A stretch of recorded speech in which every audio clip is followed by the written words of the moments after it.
Oh, goody. All right, what's going on, everybody?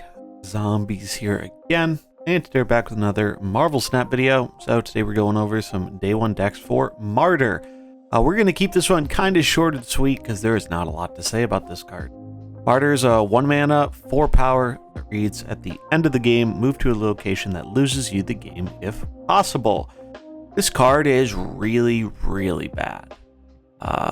Really bad. Yeah, it's not looking good. The concept of this card is kind of a fun idea, and I think the reason we got the stat line we did is because they're trying to mirror Captain Marvel in a way, since the effect is like inverse Captain Marvel. Previously, this was data mined as a 2/6 back when Captain Marvel was a 5/6. And now it's a 1/4, and to match, the 4/4, and 1/4 is really, really bad. It's a Series 4 card, so only 3k tokens, but it's also a really bad Spotlight Week, too.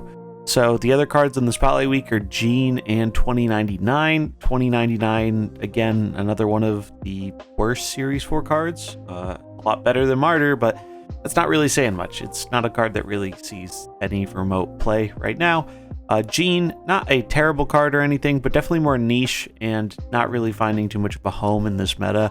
So, short version here, don't use your resources on this week. It's probably one of the worst weeks they've ever done, and you shouldn't waste your resources on it, because Martyr, the downside is not worth getting a very slightly overstated 1-drop. You're better off playing a 1/2 or a 1/3 that's not going to lose you the game. And even in situations where you try and mitigate the effect with something like 0, there are just better cards to mitigate a downside effect for more stats, like Titania and Ebony Maw. So yeah, I think they really should have reworked this card or buffed it in some way. 2/6 stat line I think was at least interesting for this kind of effect, but at 1/4 I just don't see this having any place in the game, and certainly not for your valuable resources. And let's take a look at the day one decks we have here. As always, these will be in the description if for whatever reason you end up getting this card. But yeah, you might notice that the title of these decks are Bad Zoo and the other one Bad Patriot, and that's because that's what I think they are. I think these are bad versions of already kind of mediocre decks, but if you're really determined to play the card, here's some ideas. Just a zoo deck running a critical mass of 1-drops. You're really trying to fill the board, so that way you don't have to worry about the Martyr downside of it flying around somewhere that could harm you. Can't move around if the board is full. And 0 as a little bit of a backup method. Let's just get a 1/3 alongside our 1/4. Again, if you want to play this deck, you could probably play Titania in that spot, and I think it would arguably even be better. But I digress. If you want to play Zoo, this is one way you could do it with Martyr. And then Bad Patriot. So again, this is kind of more of an old school version of Patriot that's really all in on the Ultron plan. Ultron has good synergy with Martyr since it's filling up the board so she can't move around.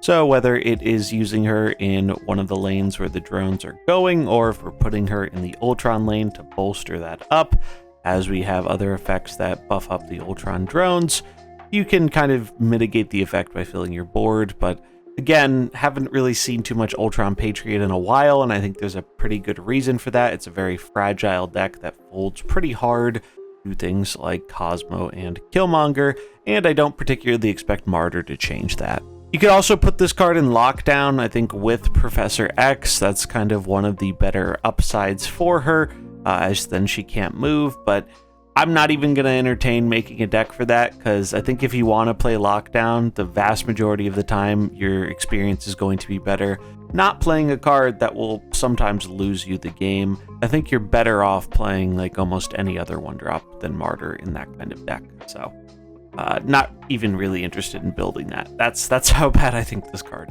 So yeah, those are the decks. That's the card. It's kind of a shame. I'm all for more niche cards. In fact, sometimes I think niche cards can be really fun to mess around with, even if they're not very competitively viable.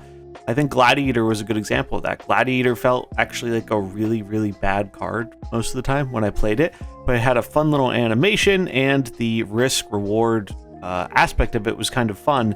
And I just don't feel that way for Martyr. I think mainly because the stat line just isn't really good enough to kind of take that risk versus reward, especially when we already have a 1/5 with the downside that feels less bad, especially in some decks like Junk where the downside can actually be an upside. So I think it's just kind of a tough situation in the 1-drop spot. I don't think this card should be a 1-drop, and I hope at the very least they can do something to make it more interesting and appealing to players sometime in the near future. So that's going to wrap it up for this video. Deck links in the description if you want them. Let me know what you think about Martyr, and if you enjoyed it, remember to like and subscribe, and I'll catch you in the next one.